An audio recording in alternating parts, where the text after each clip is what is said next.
Good evening and welcome.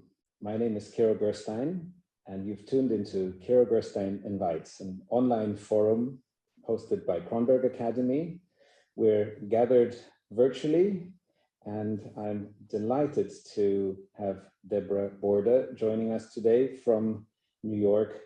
Deborah really doesn't need an introduction, but it gives delight to once again recall some of her achievements. She really is what you could sincerely call a visionary leader, a first woman to run a major American orchestra. And in fact, this is her second time running the New York Philharmonic Orchestra as CEO and president.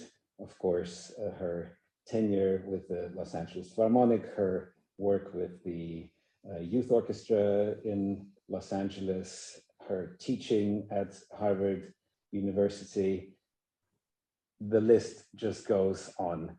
Now she's been leading the New York Philharmonic through this very trying time in the arts and in society at large.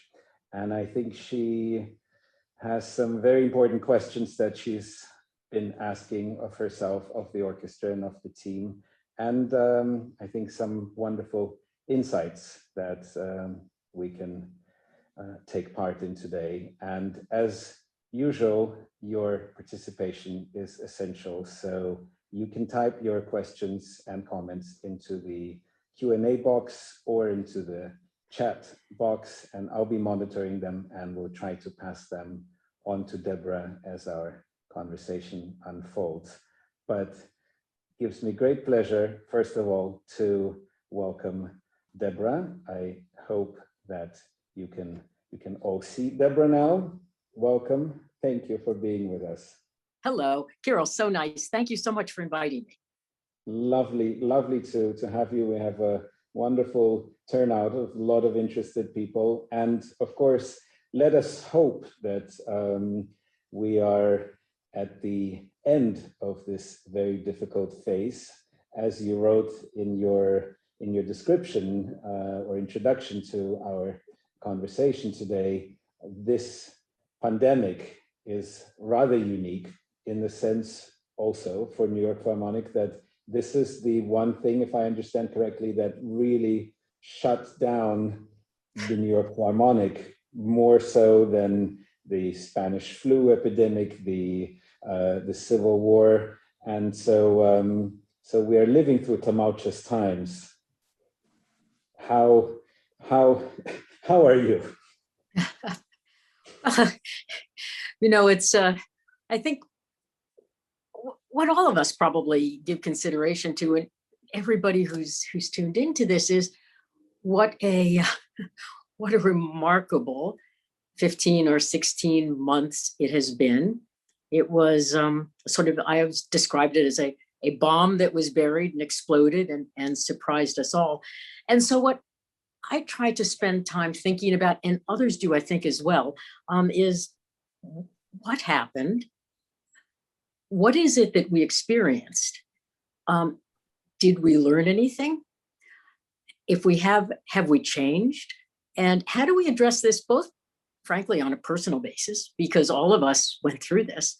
It was a human condition, better for some than for others.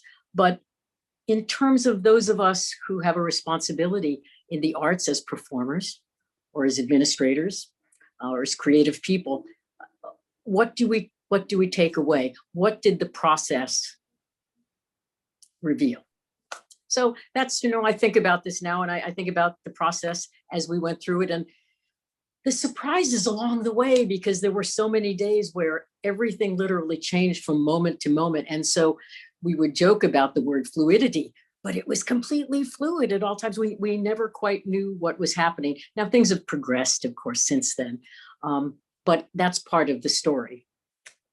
So maybe as you and I were discussing, maybe one can even take the progression of the pandemic, so to say, and use that a little bit as a spine for the beginning of our conversation. So like most orchestras in the world and in North America, your last concerts with audience were sometime mid-March. I can tell you the exact date, Carol.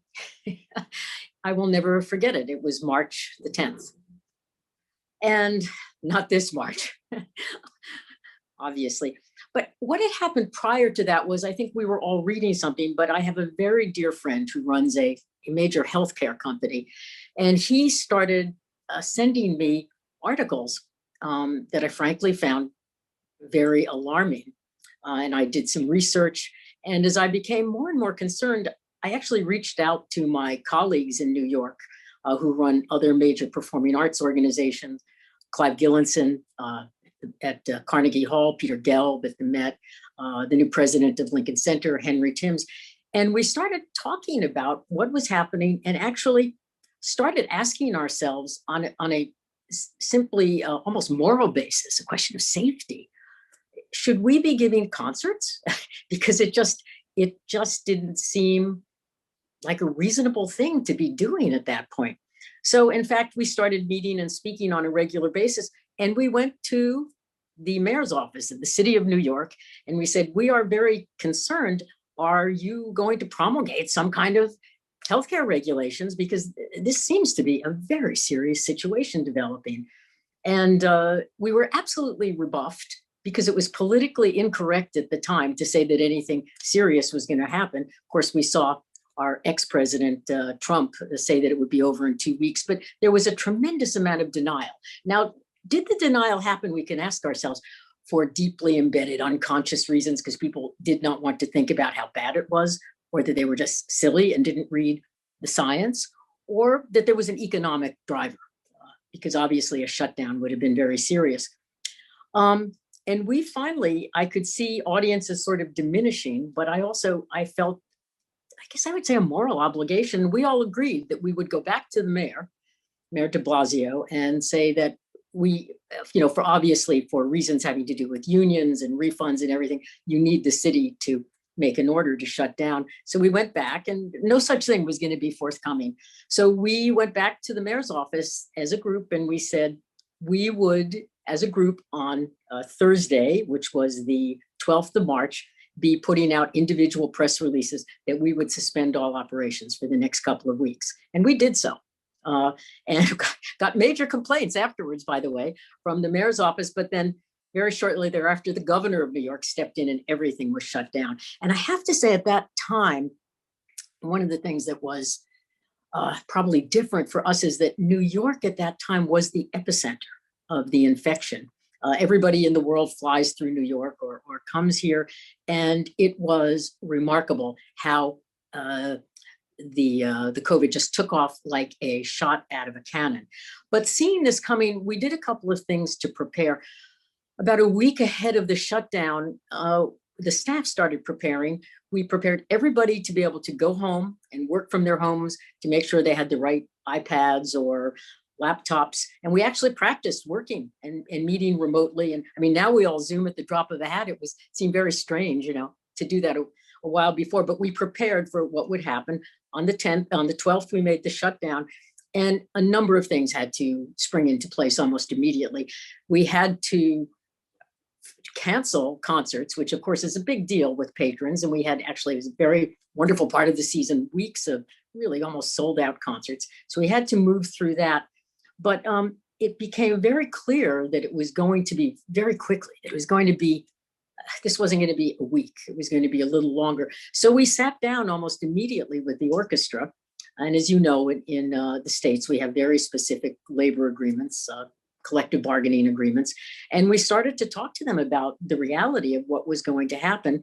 And what we came to an agreement about was, and it was really, I have to say, discussions of partnership. It was not adversarial. Everybody was worried, everybody was concerned, was that we would continue to pay them. And there was going to be a diminishing rate that continued depending on how long it went. But in return, what we needed was a way to stay connected with our audiences. And that's through media. And as you know, in American orchestral contracts, every single bit of media we have to pay extra for. But of course, our revenue was disappearing completely, and we didn't know for how long.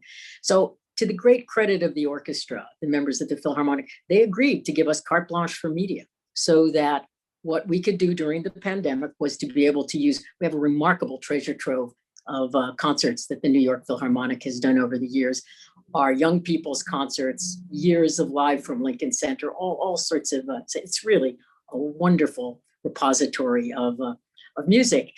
They agreed that we could use that, but also that we could start to film or video live performances by the orchestra, although nobody was allowed to come together because it was a complete lockdown in New York. So within 2 weeks, we launched a website called New York Phil Plays On. And yes, you're right, we played off the fact we had played through the Spanish flu pandemic, civil wars, world wars, protests, but this stopped us in our tracks. But we launched New York Phil's Plays On.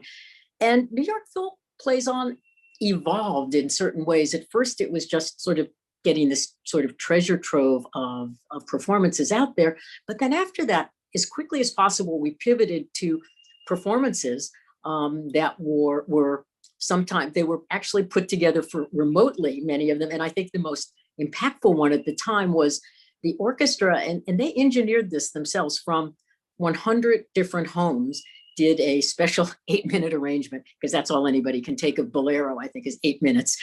And we did a special arrangement of Bolero, and they filmed it, made the video, everybody playing in their home. We dedicated it to the healthcare workers of New York. And that video has got over 3 million hits. So we went from there to small chamber music performances to, the Bach cello suites. We did interviews with orchestra members. One of our most popular little vignettes, because they would film certain things, was one of our orchestra members teaching people how to make Wiener Schnitzel with their kids in the kitchen. So it was a whole gamut of different events, simply to try and keep connected to the public. But there was another point to it, which is something that doesn't get talked about that much, which is the emotional stress that, of course, all of us were under, but particularly for performing artists who their life is about music and coming together to make music and performing for people. And people were completely cut off and isolated. It felt like an amputation, the way. Yeah, it was. And I think there were very severe emotional consequences for everybody, and especially not knowing when we could come back. So that was the lead up to what happened. And I think part of it was our being able to be nimble, the orchestra being wonderful partners, complete support from our board of directors, because what we made a very conscious decision not to do was to declare what is called force majeure and to not pay the musicians. It's our family. It's not the Metropolitan Opera where they have 1,000 union employees. We have 100. And it is our family. And we felt we had to find a way, even though it was economically challenging, to stand by them as best we could. So from there, and this was, so, we talked about unexpected solutions.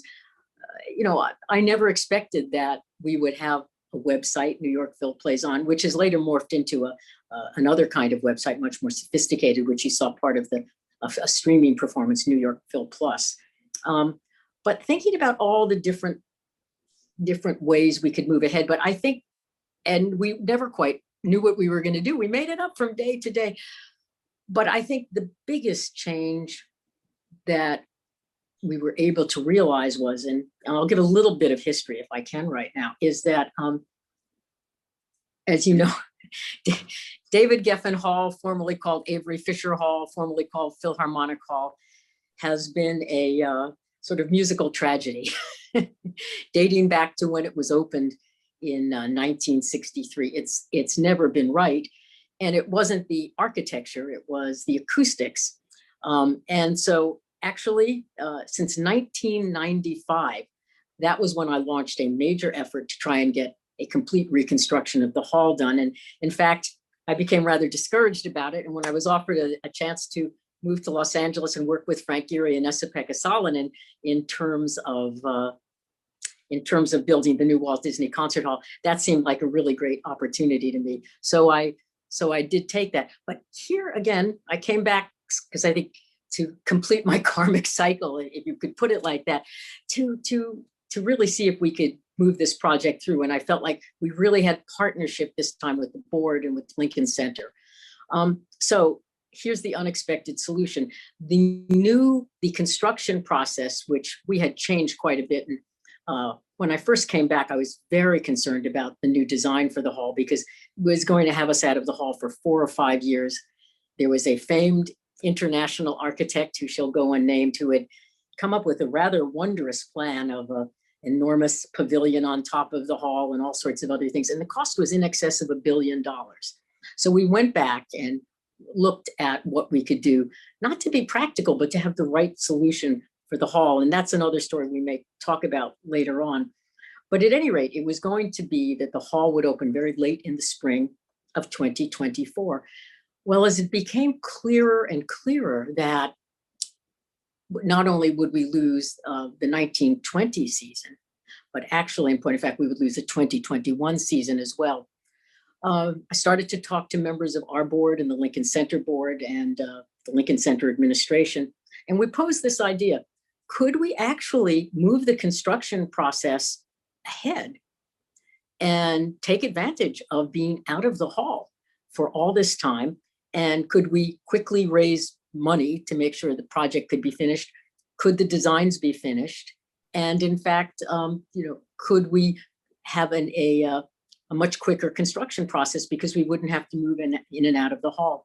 And remarkably enough, that is what has happened. So for us, the very good news, and I think very good news for the city of New York and the New York Philharmonic, is that we will now open in the fall of 22, so 2 years ahead of schedule. And the design for the hall, and maybe we'll look at that a little bit later on, is I think people will be surprised. We haven't just painted the walls and put in carpeting and new seats. It is a transformation. That's a word you don't like to throw around so much, but a new architecture team, a completely different look at it. So for us, there are other sort of unexpected solutions that came along the way, but right now, that's one that I think will have the most profound impact on the lives of the city and of the orchestra. Yeah, well, in that way, you've certainly turned it into the most advantageous outcome for the city of New York, for the New York Philharmonic, and for audiences. But to pick at some of the strands of what you mentioned, and this will jump back and forth from the future and the recent past. You spoke a little bit about your conversations and dialogue with the politicians of New York City. And do you think this will improve, has improved? Is this one of the opportunities to change that culture and cultural institutions such as yours can be more an essential part of the dialogue with politicians? Or do you see that this will remain rather divorced, because this seems to be as pressing as ever, and in various countries differently, but this dialogue or lack of access to dialogue with the politicians is very pressing, isn't it? Let me talk about the negative side of it first, but then come back to the positive things that actually happened. You think about the issue in the States, and it is, I think, quite different in Europe, but the arts in so many different ways are really not anywhere near the center of social discourse or media discourse. Marginalization would be actually a positive word to use about it. It's simply not in the gestalt of our nation right now.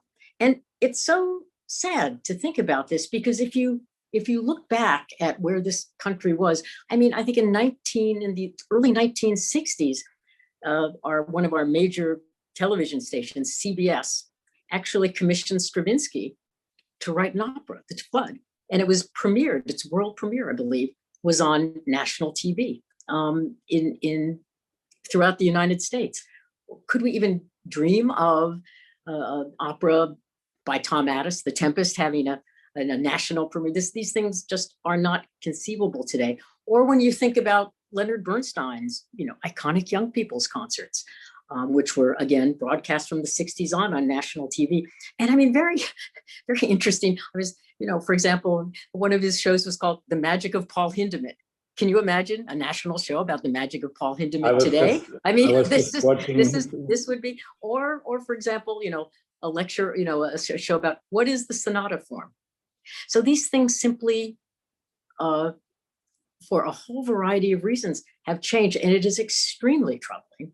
And it is something we have to think about, and we think about on a very serious basis, is how to passionately pursue what we believe in. We are passionate about music, and it cannot be dumbed down. We have to think of appropriate ways and meaningful ways to do it.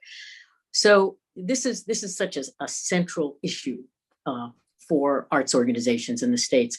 But on the positive side, or not the positive side, the sector of society that suffered the highest unemployment were performing artists and musicians. I just saw a figure that said something like 45% of musicians and actors were unemployed and are still unemployed today. So our sector was absolutely slammed. But on the good side, for the first time, because of course, as you know, the federal government, the government of the United States, gives the arts almost nothing. We, in a budget of 80 million at the New York Philharmonic, we get about $150,000 a year from the federal government, and that would be one of the highest grants given out. So it's not exactly supported. But in fact, the federal government stepped up with a whole series of programs to help us, for millions, literally putting millions of dollars into various organizations, mostly large, but now it's going to smaller organizations. And I think that is a pathway forward that has never been opened and is possibly reopened as a result of the pandemic. So I think that is actually another one of the unexpected solutions that's come forward. Will the politicians talk to us? There's a major race for the new mayor of New York right now. And actually 3 of the candidates have put the arts on their agenda, because people have realized, and especially in New York, the arts are a major driver of our economy. We should say they're a major driver of our soul and our lives as well. But if that doesn't work, they also drive the economy. So I think there are in this horrible time, there are, in that sense, some positive matters that can come out of it. Will we have a mayor of New York who would actually speak to us rather than sending his aides to deal with everything? To be seen. But I wanted to ask you also, because of this pandemic experience, has your view of the way the arts support is organized in the United States? I remember we had this conversation some years ago, the state support model that's so prevalent in Europe and the private sector support model that's so dominant in the United States. Through this crisis, and obviously through the difficulties that also the private sector has experienced, is your view essentially similar of the model where the private sponsorship dominates, or do you see it any differently now? Well, let's take an historic look, if we can, at the history of philanthropy in the United States, and registering that individual Americans are among the most generous people on earth. I mean, the amount of money that is given to educational institutions, hospitals, schools, artistic institutions is remarkable. Why is this? Well, when the first waves of immigration came to this country and the first settlers got here, there was nothing. There weren't hospitals, there weren't schools, there weren't libraries, there certainly weren't symphony orchestras. And so how were they established? They were established through personal philanthropy and support. And that reign being established continued. People continued. This was the model that was set up in the United States. Now, I have to say that given the vicissitudes of politics And given the fact that there is not, perhaps today especially, a recognition of the centrality of the arts to life, I cannot imagine that we would want to place ourselves at the mercy of politicians, quite frankly, so that as much as I admire, the support that the Berlin Philharmonic gets from the city of Berlin and from its nation, would I want to count on that? Could I be sure that if we receive that kind of support, there wouldn't also be a request for input to what we program or censorship of it? And so I think, perhaps as Americans, we just have an independent streak. And, I would like, of course, we would like more support, but I don't see the individual model of philanthropy changing in this country. And we have been able to actually, in this year, raise more money than we've raised in past years. It's been remarkable, the support that we've had. And I think you can see that happening at many other organizations. That's fantastic. Now, I have to say, my colleagues might not agree with me at other American arts institutions, but I'm very pragmatic. I'm very pragmatic, and I've been in the arts business for a long time, and I just so value our independence and our ability as individual institutions to make that case of why we matter, why we're important. You already mentioned the sort of warm and open reception from the side of the musicians, your family, and the unions that represent them, that have collaborated with you through this difficult period. What do you see staying from this now adjusted relationship? I mean, you've mentioned one example, the media agreement that was opened up. Of course, I can imagine the more flexible and dynamic programming in the sense of changes that are sprung upon us and the repertoire that is or isn't done. What do you see of this as rather staying, and what do you think will go back to sort of the habitual model? Okay, well, I mean, the use of the word warm, I think it was a partnership and it was extremely successful. I won't pretend that it was all, joyful moments, because we were negotiating to change the terms by which people had worked and negotiated, certain what they saw as inalienable rights, to take some words from the Constitution, for a number of years, but it was a sense of partnership. So we have actually, this year, we agreed on a 4-year contract. It's not a single-year contract. It's not a 2-year contract. It's spread over 4 years, which we all felt gave the necessary room and sort of runway to effect the kind of recovery that we need, because we did lose millions and millions of dollars. We lost all revenue. We haven't sold a ticket for over a year and a half. So I think the question remains at the end, where will everybody be? Will there be success over the upcoming 3 and 4 years in working through some of these new programs? And will the musicians feel a positive impact in their life? What will the finances of the organization look like? There are many different factors, but I'll give you one example, which is, I think people probably heard about, as I said, the lockdown was just terrible and we could barely go out of our apartments.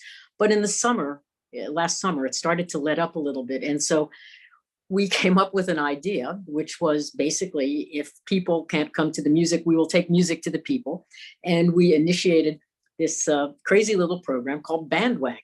And it was a little truck, or a mid-sized truck, I should say, that we drove around the city with groups of 8 or 9 musicians, and we gave 81 concerts in the course of a couple of weeks, sort of half-an-hour concerts, and it was unlike anything we had ever done, and it required a lot of flexibility on the part of the musicians, on the staff in terms of setting it up. And when you got there, it was often a remarkable kind of moment. So you'd pull up at some street corner, in the northern part of the Bronx, places that, many of us had never been to. And we'd hop out, we'd start to play. And you'd have the most remarkable kinds of reactions, because at first people would maybe laugh, and then people might dance along, or they would sing. Sometimes people cried, but it was an emotional connection it was really something to behold. And then, of course, it was New York, so sometimes people would scream at you.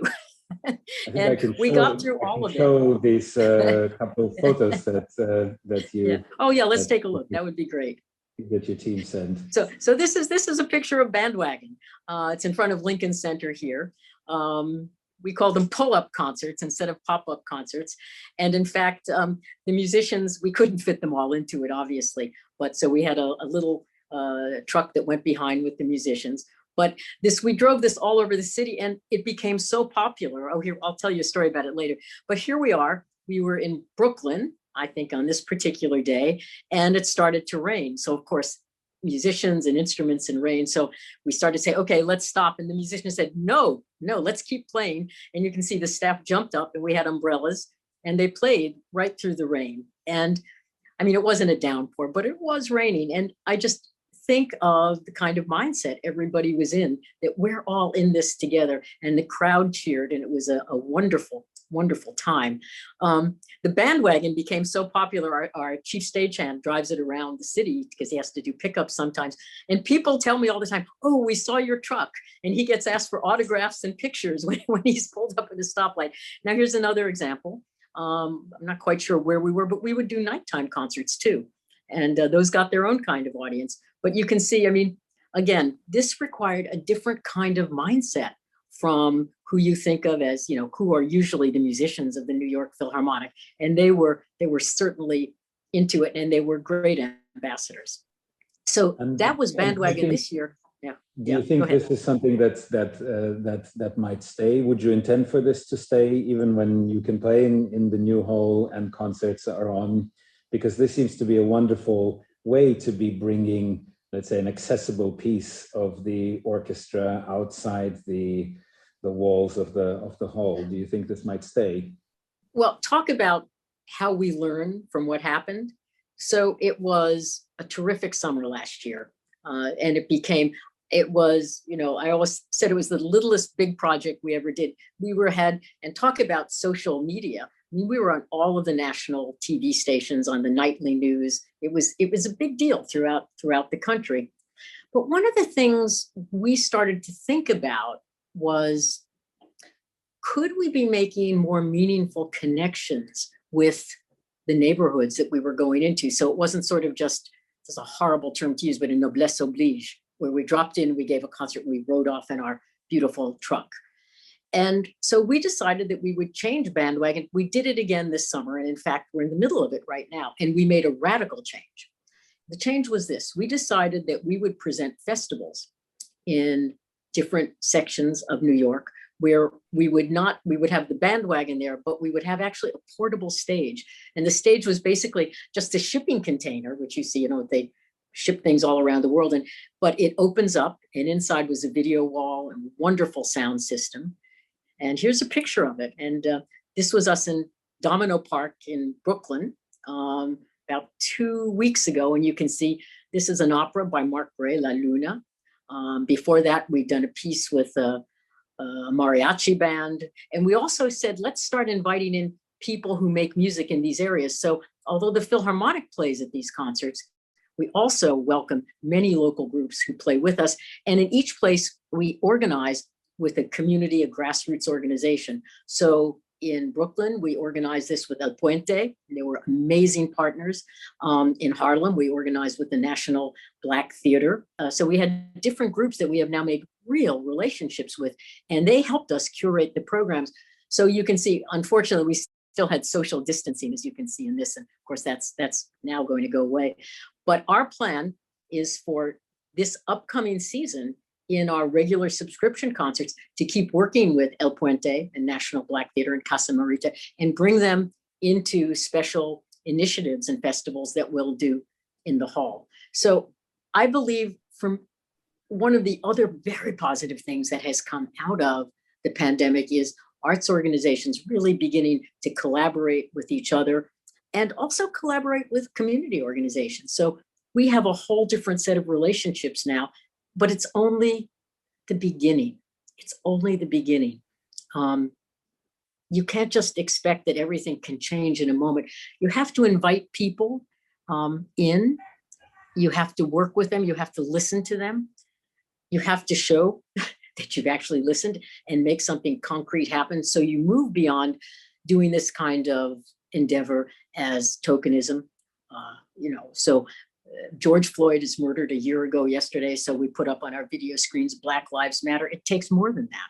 It takes much more than that. And it's about really considering how we change our relationship to the community. And will that eventually bring us to a different place in terms of, as I said, where is the place of the arts in today's social discourse in America?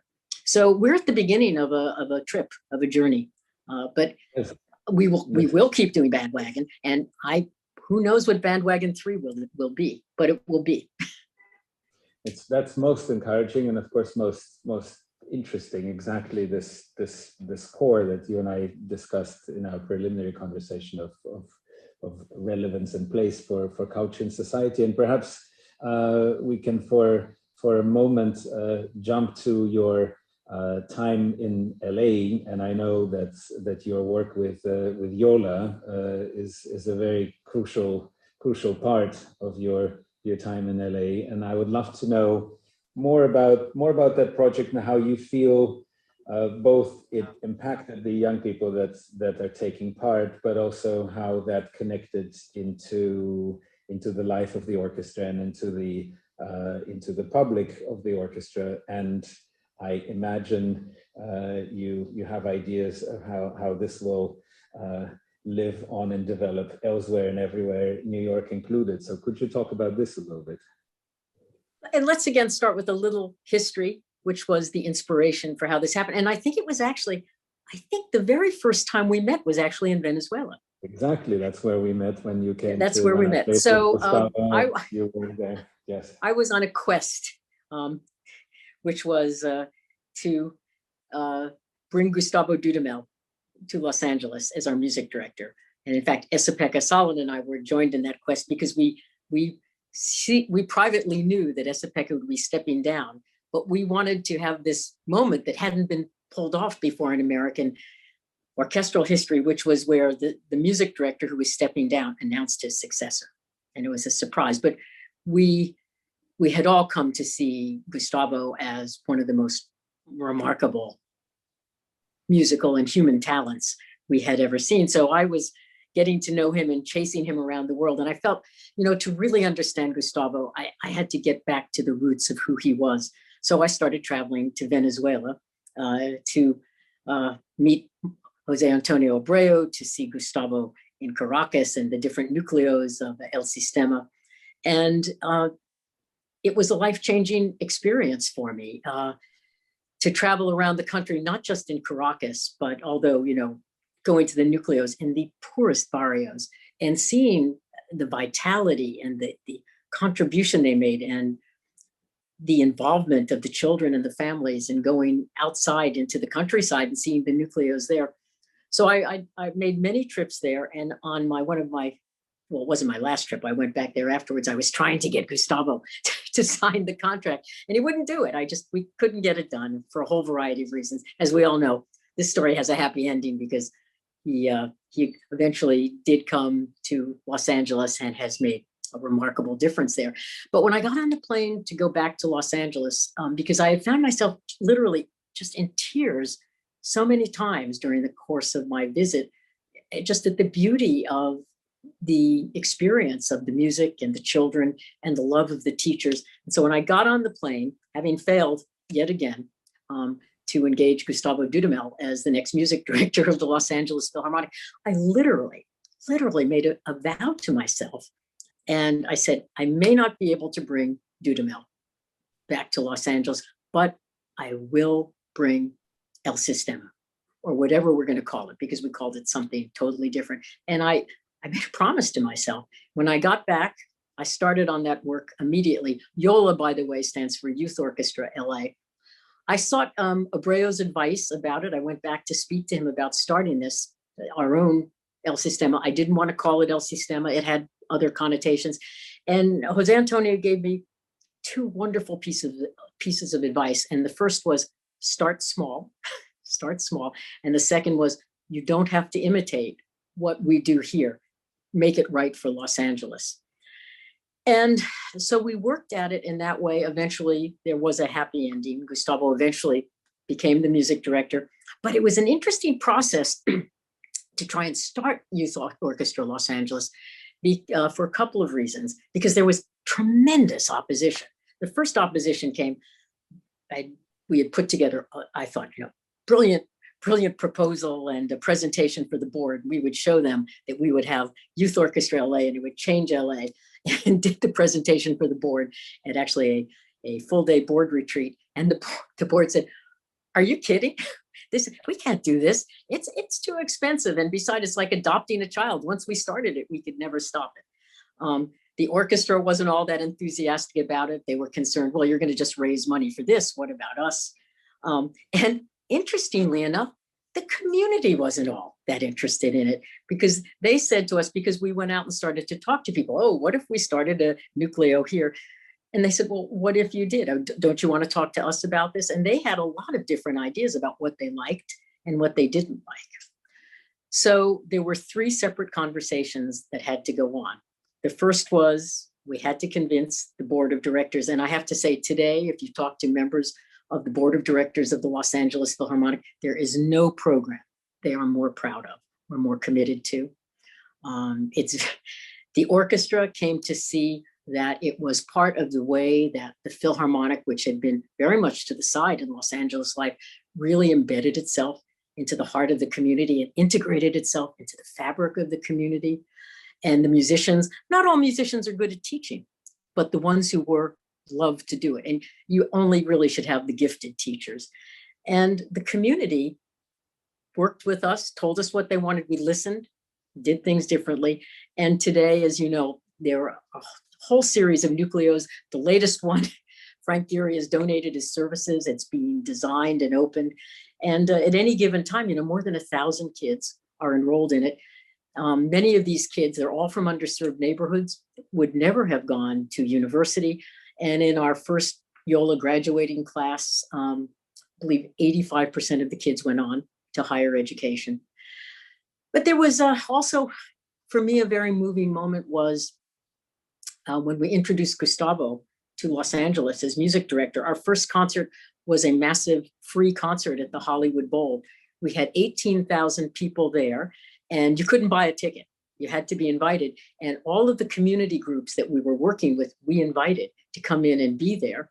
And the very first notes that he conducted as our music director in Los Angeles, that was not the Los Angeles Philharmonic, he conducted the first YOLA orchestra.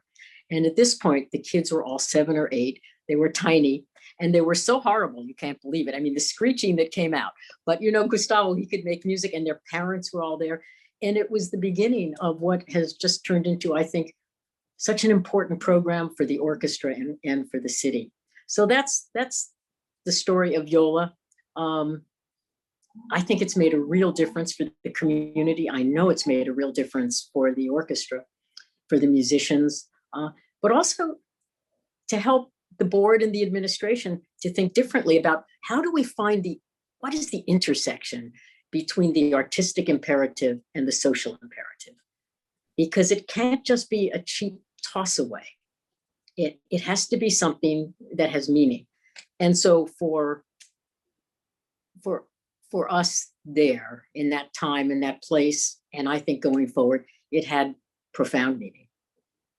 And I think very much continues to today. And is this something that you have hopes to implement somehow in New York, or do you see New York not needing it because there are other offerings? Or as long as I'm not asking you to rat out the secrets, but no secrets. Yeah, you would never. Every place needs music education for all young people, So of course it needs it. We're finding our way right now. What the New York Philharmonic has focused on more is providing in school partnerships. For many, many schools in New York, we provide the music education program. So that's been the pathway forward here. So it remains to be seen. We'll talk a little bit more about the hall. And I have been so focused on getting the institution through the pandemic, finally launching the program and having it on track for the reconstruction or the reinvention of David Geffen Hall, which has many community aspects. So I don't give an answer now because I don't have ideas, but what I know is that it's not always my ideas that count. It's the exploration we're in now with these groups about what will be the right way forward for us. And I don't mean that as a cop-out. I mean that genuinely, if we can't ask questions and listen to answers, we won't succeed. True.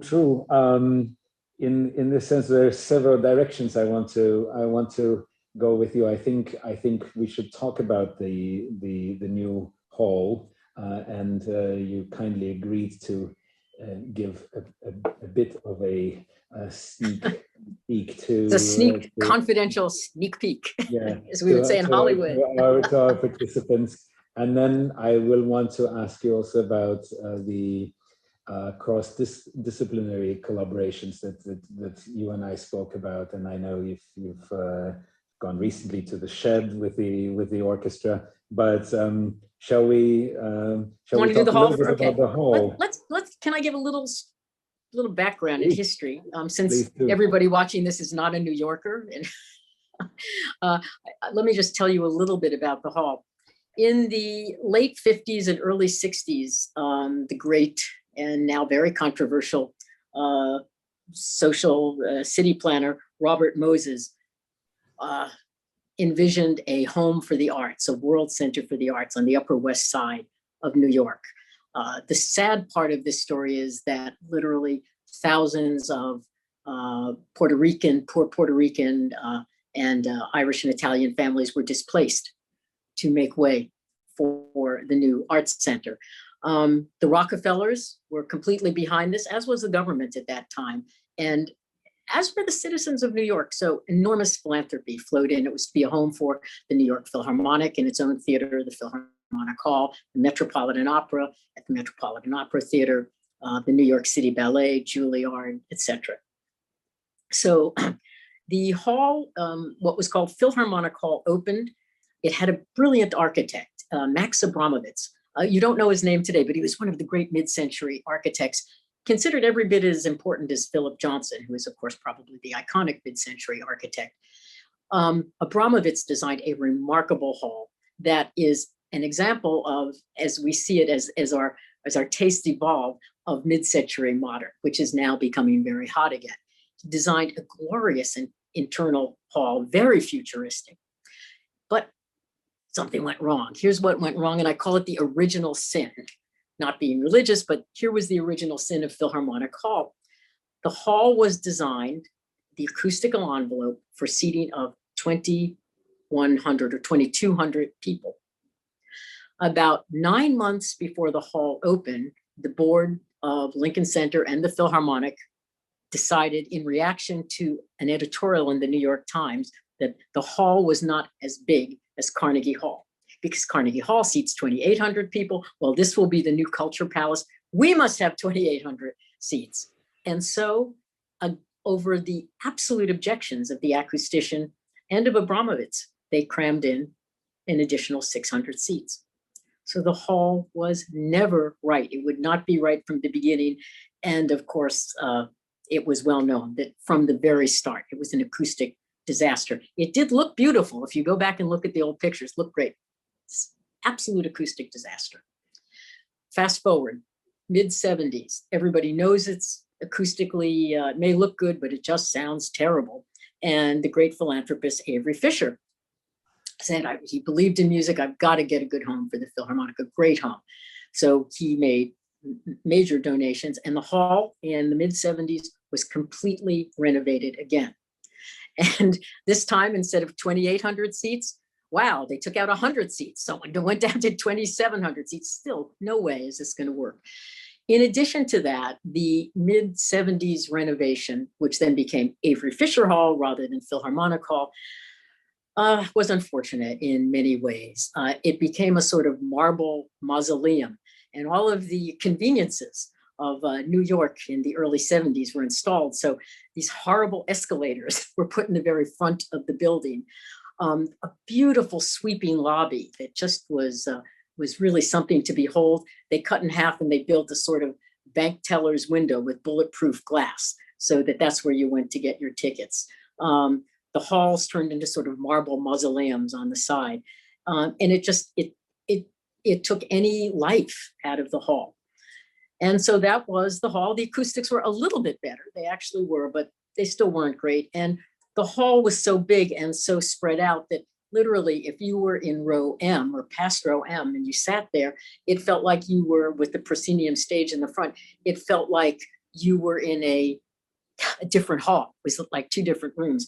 Boulez actually thought, I think there are some ways to fix this. And so he actually did experimentation where they moved the orchestra all around. And he said, if we bring the orchestra out 30 feet, this will be, we can actually, and we take the seats out, take out hundreds of seats, I think we can have acoustically a wonderful hall. Well, of course, this never happened.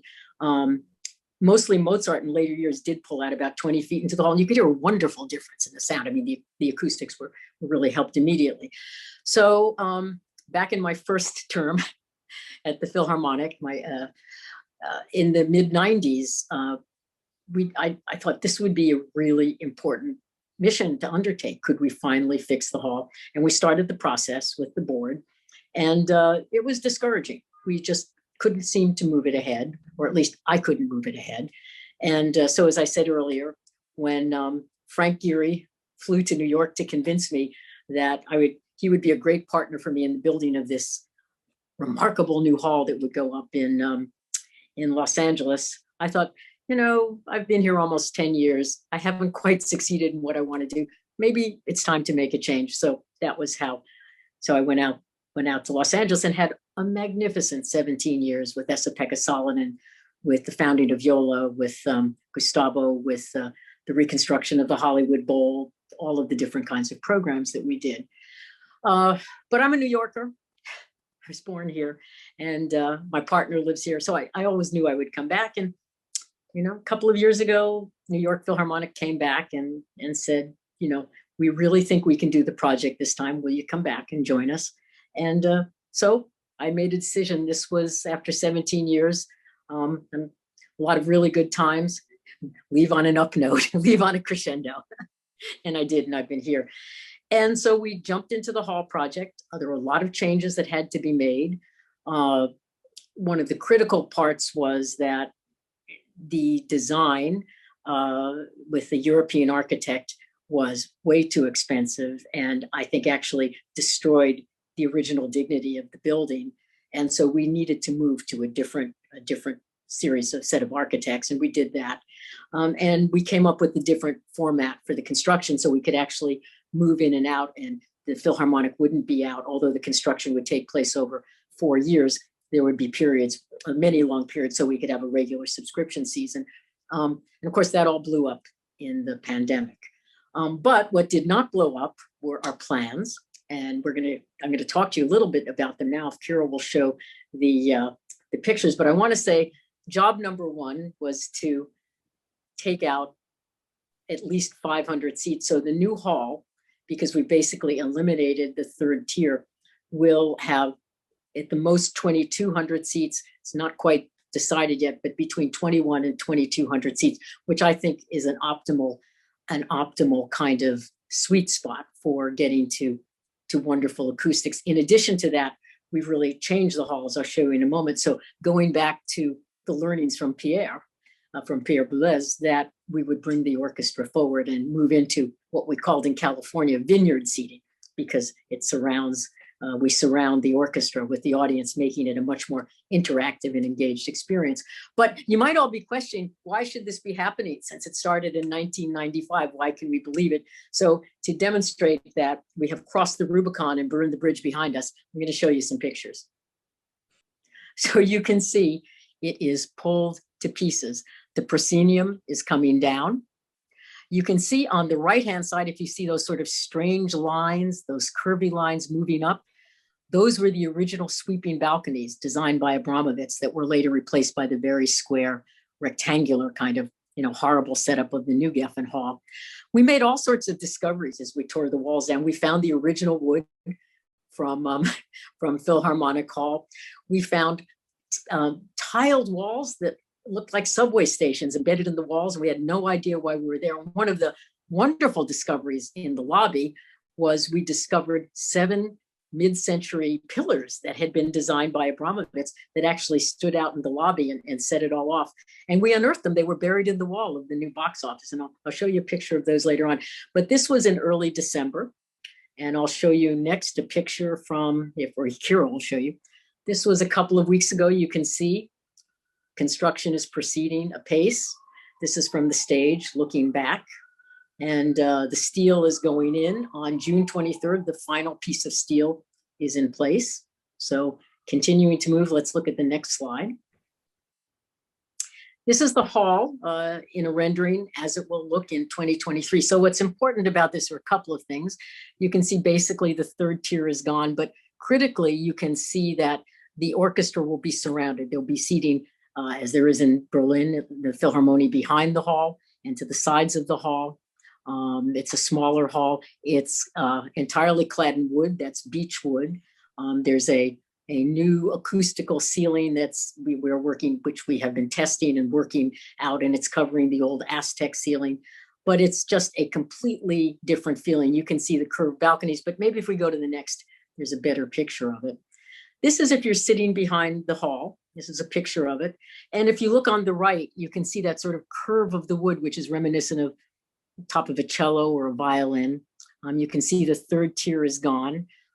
We have some very brilliant seating patterns that are being done for the hall. It's going to be vibrant. There's all sorts of color that's being introduced. The hall will be very flexible because a 21st century orchestra needs to be able to do all sorts of things. We need to be able to use amplification when we're doing works by John Adams, or if we're doing non-orchestral programs. We need to be able to have runways into the audience. We need to be able to put on dramatic productions or staged operas even. We need to be able to show films. One of our most popular series in New York, a very popular series, is the orchestra actually accompanied doing the film scores, and it could be to Casablanca or West Side Story or Star Wars. And it's been a wonderful way to develop new audiences who later cross over and come to regular Philharmonic concerts. But this is a look at the hall. These are above them. You see what we call the fireflies. There are 47 chandeliers. And if you've ever been to the Metropolitan Opera, there's a wonderful moment where the chandeliers actually, right before the performance starts, retract into the ceiling. So the fireflies actually can move and they start to quiver and then can be pulled up to the ceiling. So it's trying to give things, it's not a cold hall. It's a hall that's going to have, I hope, a heart and will embed itself in the heart of New Yorkers. I don't know if we have, I think we might have a few other pictures. I think we have some pictures. Oh, this is, okay. This is the lobby today. The new lobby will be the size of the old lobby, twice as big as the current lobby. And what we're standing in front of here is one of the discovered pillars. That's me, and that's the chairman of our board, wonderful chairman, Peter May. And this is one of the unearthed pillars that is, it's not going to look like that at all when they're recovered and painted. They look absolutely beautiful. You can see the wreckage of the hall. And this was, again, about 2 months ago, but you can see the project is moving ahead. But we also need to think about how we invite people into the hall. This is at the very end of our much larger lobby. It is a 60-foot video wall that does HD transmissions. And the orchestra has agreed that we can live broadcast concerts directly from the hall into the lobby. So of course, there are the people who come late and want to see the first piece and they can watch it there. But our thinking goes beyond that.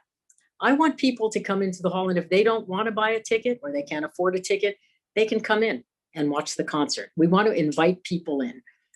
And this wall is terrific because it can show the whole orchestra, whereas you can see here, we can divide it up into panels so we can see the face of the conductor while looking at the string section or looking at the cello section. And in addition to that, we are commissioning a whole series of video artists who are going to making video art, which, as you know, is one of the hottest new mediums. So when we're not streaming concerts or some various educational material, we'll prepare, there'll be video art that will show on the wall. The new lobby is going to have furniture in it. It's not just going to be a big empty place. There's a coffee shop, there's a barista, there's a restaurant, there's a bar. And the whole purpose of the hall is to vivify it, to bring people in, to welcome people in and make it, you know, a living place for music. Now, let's go to the next slide, because we started to think about how to do this.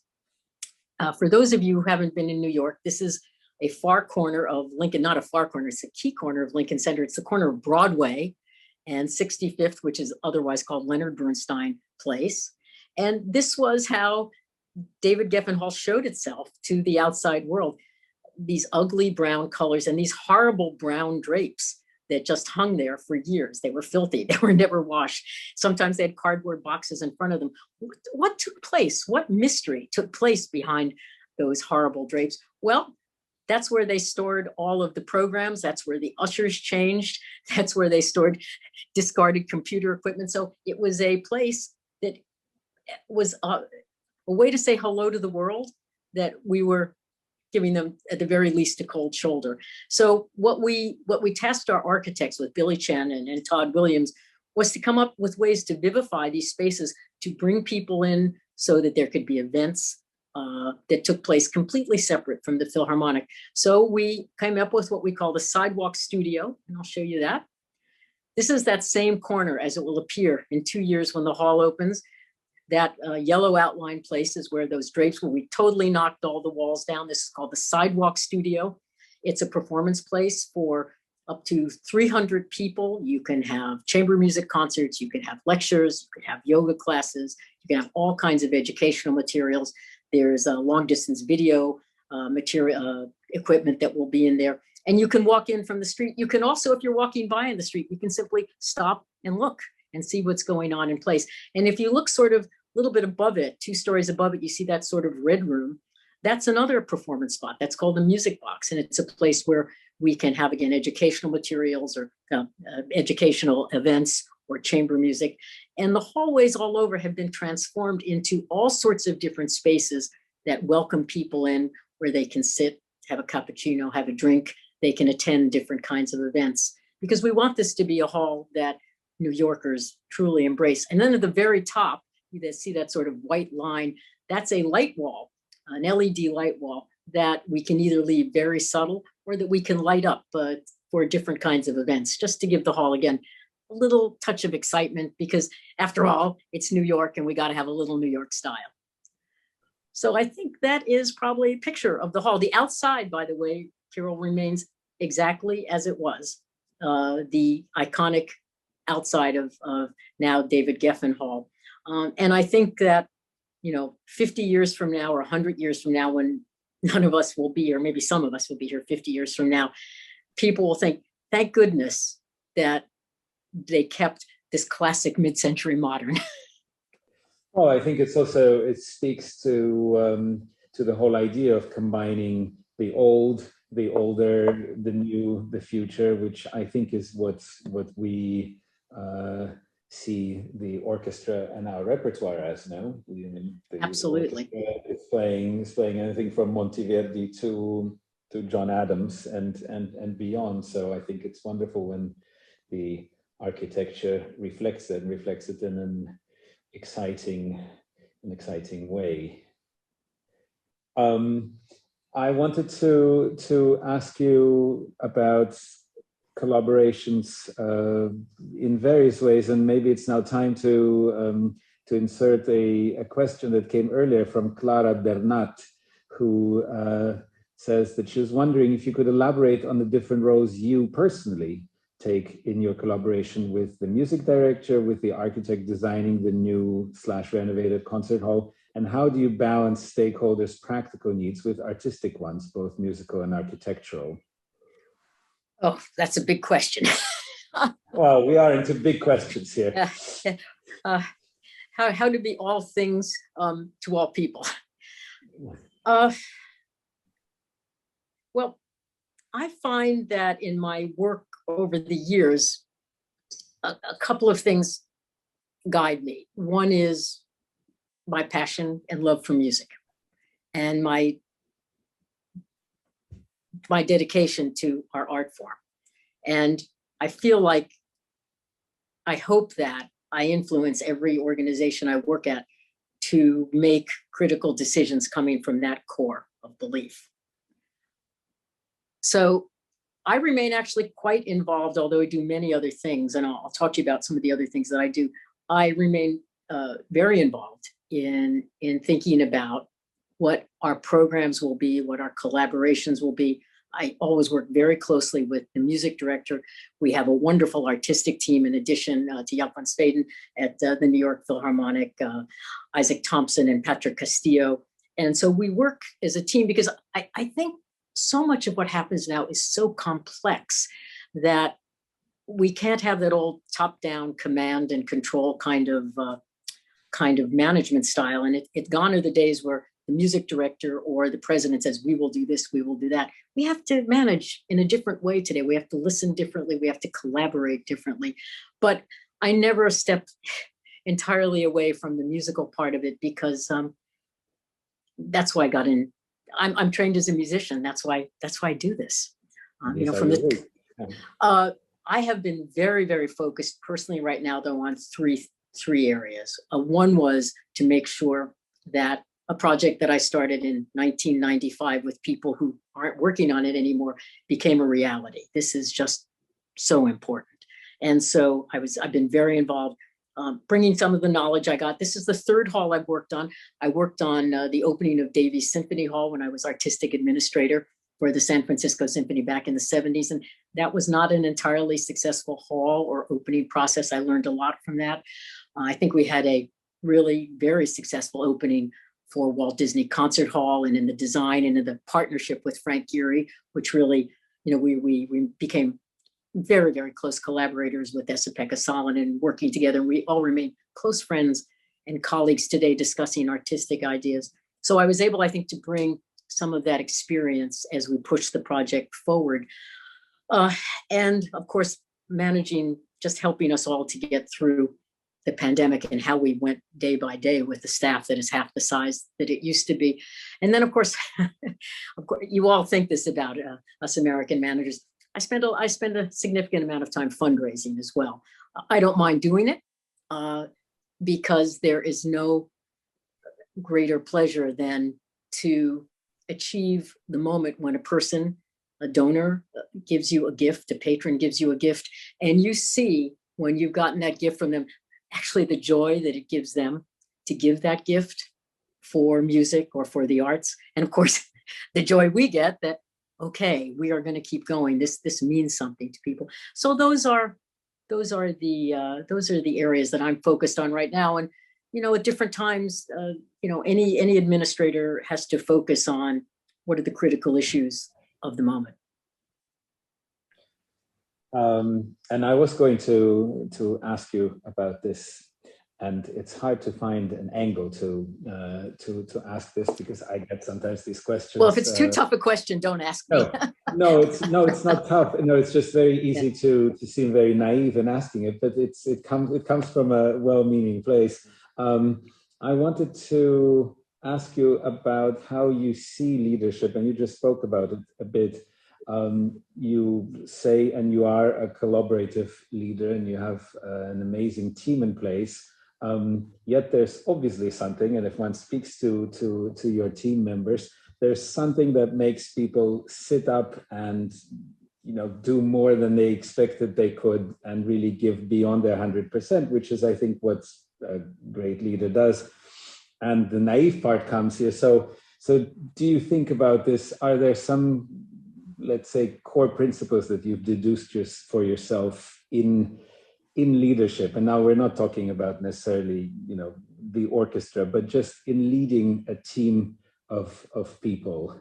Are there some things that you can share that have sort of crystallized into some principles for yourself? Number one is honesty. That may sound like, what does that have to do with leadership? But it does. And there are two important aspects of that. And it begins with self. You really have to be willing to examine your role as a human being and as a leader of an institution. Are you honestly addressing and trying to find solutions to what are the critical issues for the institution? And then, of course, in dealing with people, you need to be extremely straightforward in that way. So that's one part of it. Another part is to work together. I believe when people are united in a vision, they will do things that even they can't believe they could do. And as that vision is formed, and as a team comes together, and it's different for every team, for every orchestra. I mean, what does a great conductor do? They inspire, they seduce, they get people provide a vision.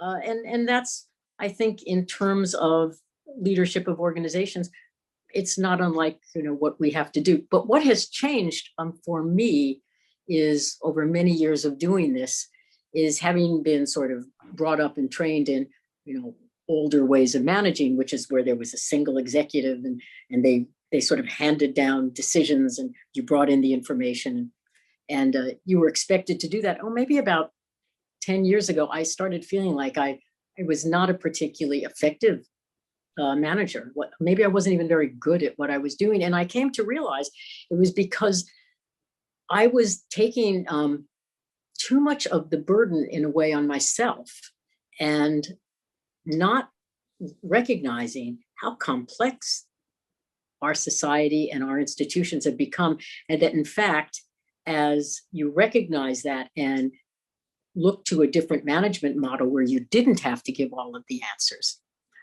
and where you came to them working together, that you could come to a better place. And the easiest example I can give of this is just there's a small human example is if you're arguing with somebody and you don't listen or having a discussion with them, let's say not even arguing, you're talking to them. And when they're saying something to you, instead of listening to what they're saying, you are figuring out what is my answer? What am I going to say? You're not going to get to the most effective place. And in fact, in labor negotiations, that's one of the reasons that it's very wise often to designate somebody who sits there and listens. And so that they can at least, if other people are having to talk, that they can at least come back and say, here's what I heard, because everybody is so busy reacting all the time. So I think it is how, and different people have different ways of doing this, how we unite an organization and its many stakeholders, the board, who of course provides the funding in the United States, the orchestra, the musicians, the staff, and of course, the audience. So I don't have a magic Borda's seven keys to effective management. I don't, but that's sort of my take on it. I hope that's helpful in some way. Or it is very helpful. And the thing about listening versus reacting is fascinating. And do you find that teaching has been an important additive element for you? I know you did some time at Harvard when you took time off and taught. There is no way, and you know this when you teach your students, right? Or when I would teach violin in the very, very old days, there is no way that one learns more than by teaching. The exercise of the analysis of what has to be done and how you approach it, and to try and share that. So if you're teaching right, you're the greatest student. Yes, it's very much an interactive process. You said in your description that an orchestra is a mini representation. I think you said microcosm of the society, and of course our societies are gripped by so many struggles currently. But one argument that I hear also from fellow musicians, they say, well, that's all great. We're very conscientious members of society, but all I care about is, that that the Beethoven sonata is well played, and that's in some subjective opinion the best quality of pieces are played. And so I think you know colleagues like that as well, that are dismissive of let's say new ideas of repertoire policies and the idea of inclusiveness, and there are lots of discussions about that. But what does one answer to somebody that says, well, I don't care about these things when it comes to the concert. All I want to do is have a great performance of a great masterpiece. What do we answer to them? Well, first of all, I mean, it's fine that some people feel like that. That's, you know, when you think of the cornucopia of humanity and the different viewpoints people have, that's fine. But one thing I would say, and by the way, I mean, I think it is so important that we continue to give concerts. And in addition to playing pieces by Tanya Leon or John Adams or Jesse Montgomery or that we do Beethoven and Mozart and Janacek as well, of course. When I say a microcosm of society, I mean, don't forget you have a sort of series of interrelationships in an orchestra among the musicians themselves, how they listen to each other, how they get along with each other, how they interrelate with whatever parental figure they see, whether that's the conductor, which, now that's more and more, not obviously not in vogue, or the management. But if you don't care about things, I mean, how about some issues that affect all of us?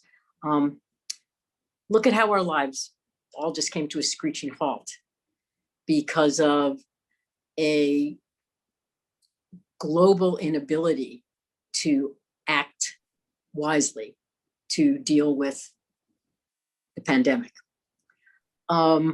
Let's think about that affected you. Say all you want to do is play Beethoven for the rest of your life.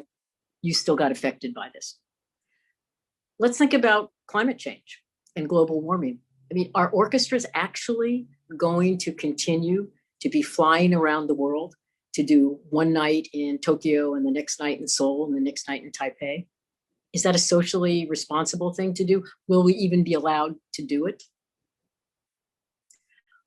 In terms of inclusion, what will not just society demand or our own morality demand or not demand? What will governments demand? So to live in a complete vacuum in that way, I think, is not possible. And you can play just your Beethoven sonatas and make them as perfect as possible, and there's nothing wrong with that. But I think for us to deny life and humanity around us, it becomes very difficult. And I think that if one opens oneself up to it, the experience is much richer. And not only is the experience richer, the solutions and the outcomes will be stronger on all sorts of different levels. I'm very much with you. You actually threw this question at me, I think, when we chatted a couple of days ago. But now I want to ask you, because we spoke about collaborations with other arts institutions and how other art forms are presenting themselves, and we both agreed that when you see an exhibition of modern art, it seems to be sometimes so popular as any of the old classics, and yet I think we've made a lot of progress in the last 20 years of the diversity of repertoire and modern repertoire in orchestral programs.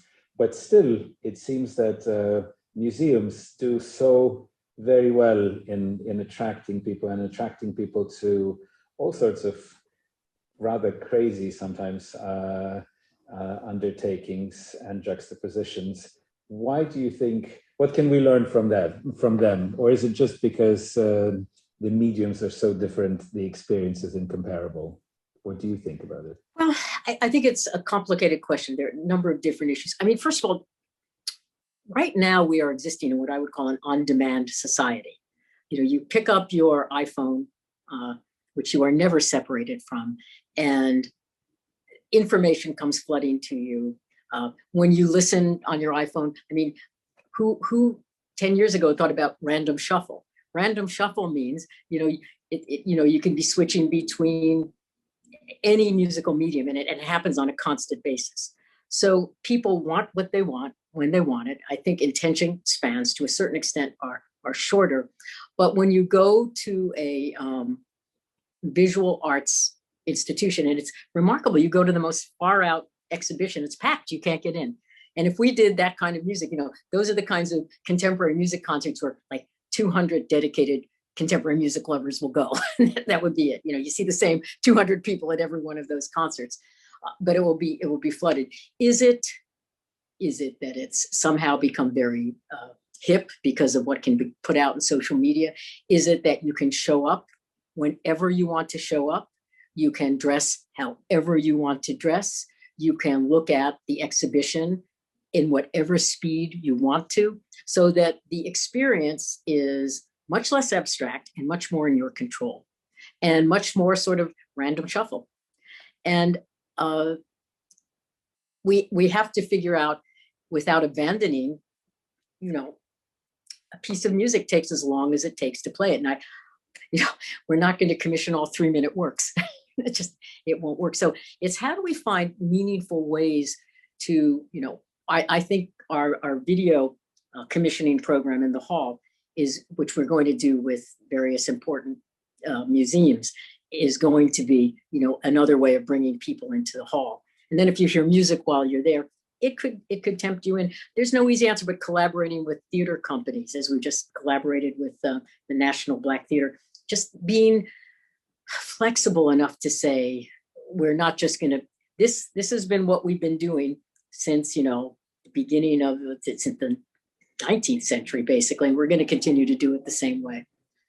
And, of course, we should be jealous of you. Not jealous, I'm envious. That's a better word. I'm very envious of museums because, personally, I'm so motivated, interested in hearing music of our time. But it's fascinating because we did a sort of, it wasn't a political project, although it will sound political. It's a musical project. If you do an analysis of the amount of music that is performed that is written by women, it's like 2% or something on the concert stage.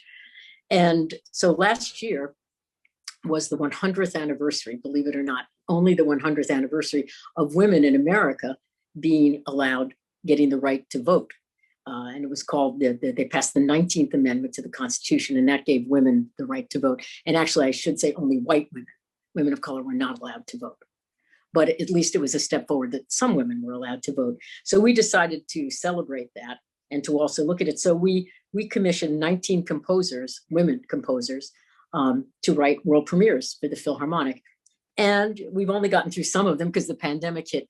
But some were really thorny contemporary works. So Tanya Leon, for example, wrote a piece called Stride that would have been the kind of thing that might have made and it was a 20-minute piece, 20, 25 minutes, that might have made our audiences a little, although we have pretty, our audiences are actually getting used, I think, to listening and enjoying contemporary music more.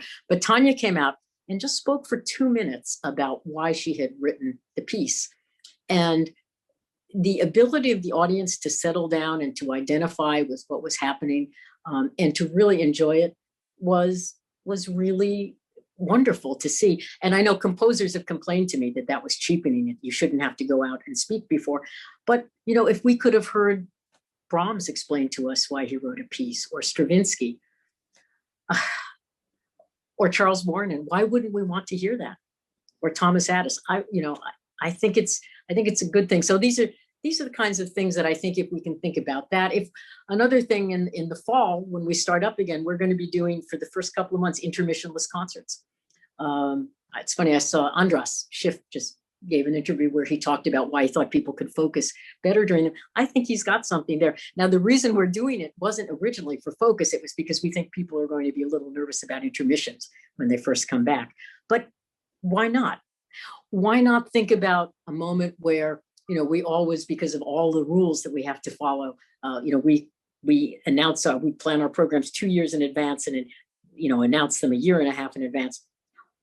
Why not take a risk and say, okay, we're going to tell you what half of this program is going to be. Maybe we're going to say, Daniel Trifonov will play a Beethoven piano concerto, but then the rest we're going to surprise you. These are things we could try, and we should try, and we are trying. And that's just, that maybe seems like it's nibbling at the edges, but to start to open our minds to even incremental changes in our stodgy old business would be terrific. Yes, it's a model that has taken over a couple of hundred years to evolve. So it takes incremental change to continue evolving. There's a question from David Briskin. Thank you both for this very illuminating conversation. Deborah, could you speak a little bit about how the pandemic has brought to the forefront the intersection of digital capture and distribution with the old media model of compensation to the musicians and artists whose work is now being shared more widely, often without an expectation of earned revenue? Thank you. Well, first of all, there is no earned revenue. I mean, one of the, I serve as a consultant to many different boards of directors when they're looking for a new CEO. And one of the big complaints I always have is, well, if we just had a better president, they would learn how to monetize. This is the big monetize, the streaming. Well, you know what? There's not a lot of revenue out there from it. And this is, yes, if you're, a really big pop star and there's a 2-minute song that's being downloaded, that's a whole different thing. But for us, it is actually something that costs us money. So I think that's one thing. I think people have to be realistic about it. For us with the orchestra, when we were bringing in absolutely no revenue, we paid them, for months at their full salary for a couple of months and then diminished to 75% of their salary, but we kept their health care and their pension plan going. And to me, it seemed like the totality of reward. So they weren't we weren't stealing from them or using them, because I actually think that it would be a much healthier kind of collective union agreement if we saw the totality of everything that musicians did, because they're paid, I think a really fine living wage and benefits. So the final part of this is I am just so eager to get back in the concert hall and see live music. And at first I was a great consumer of different things that were at different concerts that were happening in musical events. And it's very difficult for me to watch and be engaged now. I do, because it's my business and I feel it's my responsibility. But I think it's seen as a panacea that it's not, and it's certainly not a revenue generating area. So it may be different in Europe, but for us in the States, what I'd like to see is, again, a totality of thinking, I'm a musician in the New York Philharmonic. There might be weeks where I go and teach in a school partnership program. We might be doing recordings. I might play on Bandwagon. I might be playing in the orchestra for a regular subscription week. But this is all the totality of my work as a citizen of the Philharmonic, a citizen musician. Yeah, this talks a little bit to what Ivan Fischer was saying last year when he did his talk that you told me you watched some of, where I watched most of it. Talked about sort of this flexibility of the roles of the musicians. Yeah. Well, I mean, what I think it was, I love Ivan and he's very idealistic. I think what, for me, always being pragmatic and practical, what I thought of as an issue was I don't see, bringing another 60 people into, full-time payrolls and, having it's a great idea. And I hadn't realized that Pierre was the first person to write about it. The person, of course, made it very popular in the United States was Ernest Fleischmann, and he wrote a paper called The Community of Musicians, which espoused just this point of view, which I might add he never put into practice in Los Angeles because it would have bankrupted them or us at that point. But it's a beautiful idea. It's a beautiful idea. And, one of the other aspects that I think about that I think we're reversing, thank goodness, is there was a period in the mid-'80s where symphony orchestras almost, because of the Baroque revival that was so important, that moved, through to Mozart and then, even to Beethoven, symphony orchestras started to be afraid to play repertoire that, you didn't go back much past Beethoven. And really, people were, no, a Baroque orchestra has to play. We can't do St. Matthew Passion. Well, we really shouldn't do a Mozart symphony. And luckily now, I think that's really reversed itself. And you will see that broad canon is now, we've relaxed a little bit. We say, okay, it is great. We love Baroque performance practice and such great Baroque orchestras, but we can relax and do more. Yes, absolutely. And as far as European streams, I think this is again a worldwide phenomenon. I think I recall recently there was an interview with John Gilhooly from the Wigmore Hall, who, as you know, did an incredible number of recital streams from the hall in this period. But he said that it's been great for outreach. But anybody, I think the quote went, anybody that thinks there's money in streaming is delusional. Thank you. I'm glad somebody says it other than me. And I mean, we did, I don't know, also hundreds of concerts. And yeah, what it did do was to maintain a connection in a time of great need. And I think it really fulfilled that. But for example, pre-concert lectures. Here's another example. People used to have to come to the hall and they would get there an hour ahead and hear a lecture for half an hour. We're gonna stream those because you should be able to get those a week ahead of time or a week after if you want to hear it. Why cram into a small room and not be able to hear and have somebody's 6 feet tall in front of you so you can't see? You can stream them, and that's I think lectures and speaking, that's okay for streaming. But I'm just so ready to be back in. I'm just so ready to be back in the concert hall. Me too. I mean, just like this initiative, I think this works rather well and allows us to gather in ways that we couldn't gather. But that doesn't replace this the communal attentiveness and listening to something. And to that, I wanted to ask, as we head towards the end of how long it's at all decent to keep you from more important matters.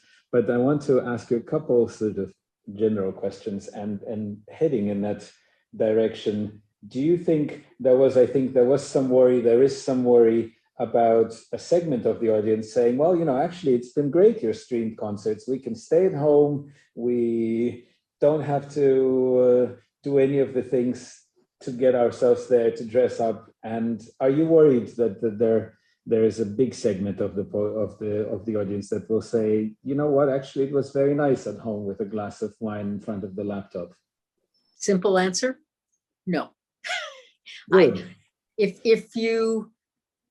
I think that it will be like a dam bursting in terms of people being a little scared at first, but wanting to come back. When we did our first public concert in, I think it was 410 days, and we partnered with a wonderful performance facility called The Shed, which is on the west side of New York, right on the river. And we did a concert there, and I think there's a picture of it. I don't know if you can pull that up. Everybody had to be spaced. The orchestra was all spaced out. Esa-Pekka Salonen conducted. You can see the audience being very spaced out. To get a ticket to the concert, you had to send in your certificate of vaccination that had to be 14 days. You had to be vaccinated for more than 14 days. And then you got assigned a ticket if you could get in. It told you exactly when you could arrive. So you might have to arrive at 7:25 and you had to be there or you couldn't come in. And then when the concert was over, you had to exit by rows as if you were at a school assembly. And it was, and you had your temperature taken. It was quite an event.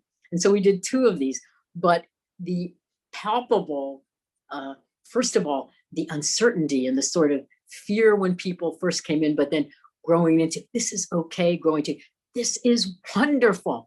I can't believe how this has been missing from my life. It was just a great event. And of course, now we can go back to selling 100%, but you can see that's a place that normally seats 1,500 people. We had, I think, 125. So I think they'll go back. That's good. In fact, I assume a loyal subscriber to New York Philharmonic, there was an earlier question from Maggie Siegel, who asks, when do you personally think NYC will be, quote unquote, back? And when can I renew my New York Philharmonic subscription? Great question, Maggie, and I will give you the insider story right now.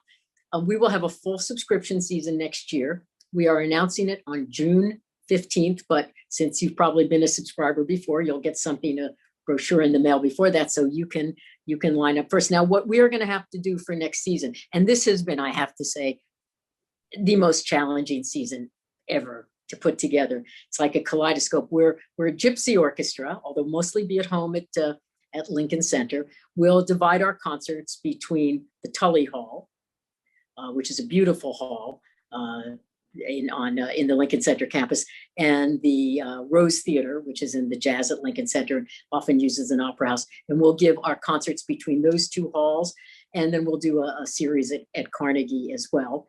And so we will work with all of our subscribers to, get them into the very best seats and get them, we call it seat mapping, so you'll be as close to your old seat as you were. But we will announce a full season. All of the kinds of world-class soloists and conductors you're used to will open our season with Jaap van Zweden and Daniel Trifonov. Gustavo Dudamel will visit us, Emmanuel Ax. It's the whole usual range, and hopefully they'll all be able to fly into New York, but we're very optimistic. We're selling at 100%. We held off. This is an interesting question, because we normally announce our season sort of late February. We thought it was a good idea to hold back because the rules kept changing. And in fact, if we had announced when we normally did, we couldn't have sold 100% of our tickets, and now we can.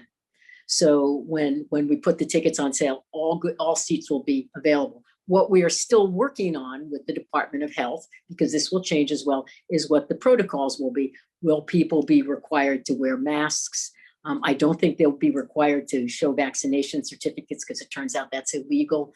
But we'll put, certain kinds of health procedures in place. And I want to say one other thing. In the new hall, we're very fortunate in that as the new Geffen Hall is being designed, as it all hit, we brought in absolute experts to tell us how we could make the hall as safe as possible. So there is a whole new system that's being installed in the hall. There are actually massive openings or in the vents in the ceiling of the new David Geffen Hall that introduce fresh air without sound at a high volume. And then as it comes out, it's a system that's called bipolar ionization.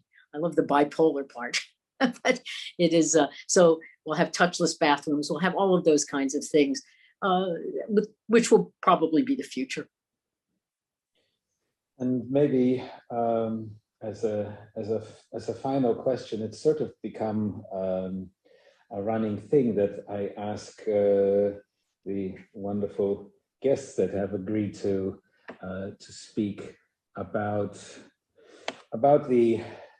the possible defense that we can provide for the importance. And now we don't have to even say classical music, we can say classical music or for the arts, because obviously everybody, I think, in this virtual room is very enthusiastic and, let's say, converted to the arts. And there are plenty of people that love the arts in their individual ways. But it's, of course, very easy to come up and say, well, how is it essential? And something so precious as an orchestra in a concert hall, why is it worth it? And I think a lot of the people in our industry freeze at this question because it's also not easily reducible to anything. And it's fine if you say, art is for art's sake.